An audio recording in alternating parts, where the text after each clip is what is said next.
Hi guys and welcome to the introduction of Yubnubbs Guide to Level 19 Twink Hunter on molten-wow, which is a private server, and I have already done this. I'm redoing it because I don't think it became good enough to keep actually. And I've been working quite hard on this one, and there are a few people I would like to thank also. So here we go. I would like to thank Kelidian, Jadin, Elephantom, Carl Jan, Express, Inborn and Zero Damage for helping out and providing a bit of information for this guide. And so where do we start? Actually, in the background here you can see a basic Warzone Gulch battle. I took this one because there are a lot of hunters in it. Hunter is a pretty popular class on the server, and twinking is actually very big here. There are a lot of twinking guilds.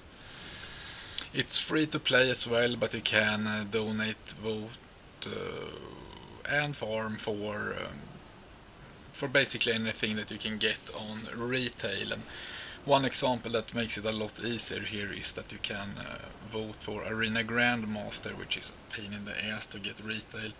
I did that on several twinks and I did not enjoy it. So the first time I had like 10 papers. When I did this, now I have 2.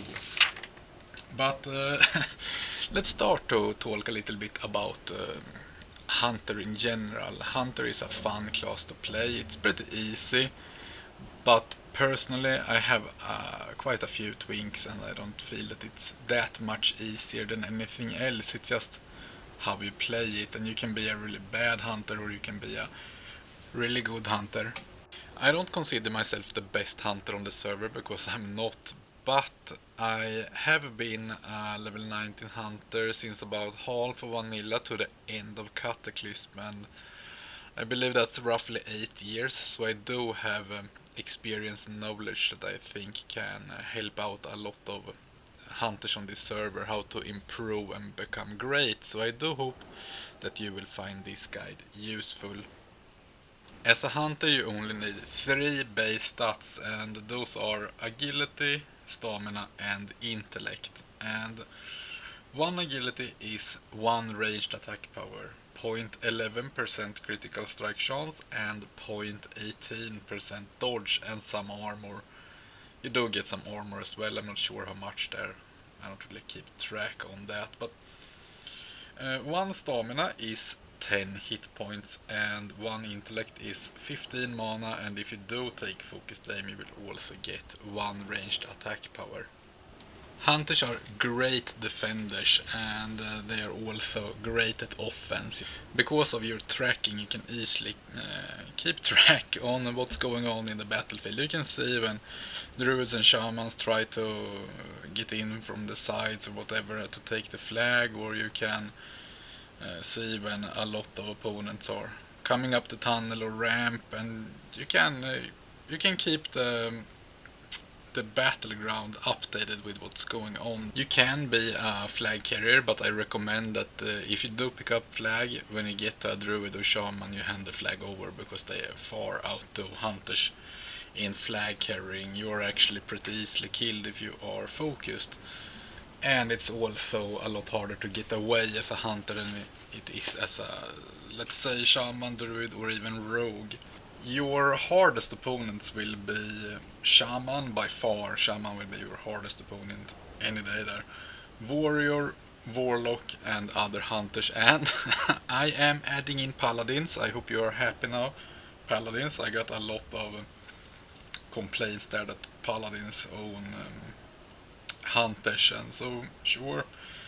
But let's move on to different builds here. In this guide I'm going to go through 4 different builds, and that is agility, stamina, intellect and attack power. So let's start with the first one, agility. It's easy to build, it's very easy to build an agility set, and I believe that's where it comes from, the rumor that hunters are easy to twink and stuff like that. The agility build have very high critical strike chance. You will have about 27% crit, and I think it's even higher in hidden stats that doesn't really show, but that's a lot. And you will do pretty low damage, but the critical strikes will be your main damage. They will kind of wait up for the loss in attack power there, and you will still do good damage with an agility set. Your hit points will be good. You will have around 1300 or 1400 unbuffed, so you can count on around 1600 hit points buffed. But your attack power will be low and your mana pool will be low, so that's a minus. But it's easy, and I recommend that if you're just starting your hunt, you do go with the agility build first. A little bit harder is the stamina build. It's basically because of a few different pieces that it's a little bit harder to get. But you will have a very high health pool, above 1900 health easily with a stamina build. And that adds a lot of survivability. So if you really want to be a flag carrier, then go with a stamina build. But you will lose on DPS, so you will not do that much damage. Next is the intellect build, and that's actually pretty hard to build, but it's a very good path and or build. I used to call them paths. You will have a very high mana pool, and you will have high attack power, you will have a pretty low critical strike chance, and your hit points won't be very high, but it's a very strong path, and I think you will like it if you manage to build that, but I do recommend that you start with agility set and then work yourself up to an intellect or stamina build. Last is the attack power build, and that's actually a very hard build to take on. The gear is extremely hard to get, and you can farm for months and not find any of the pieces anyway. But it does have very high attack power, low critical strike chance, low health pool, and low mana pool. If you put these on a scale from 1 to 10, where 1 is the easiest and 10 is the hardest, it would look something like this. 1 agility, 3 stamina, 7 intellect, and 10 attack power. And that's pretty much it for this introduction. In the next episode we will have an in-depth look at the different races on Horde side. And if you are making your hunter right now, then do take a look on the next episode. It might help you pick your race. But until then, thank you for watching and see you next time.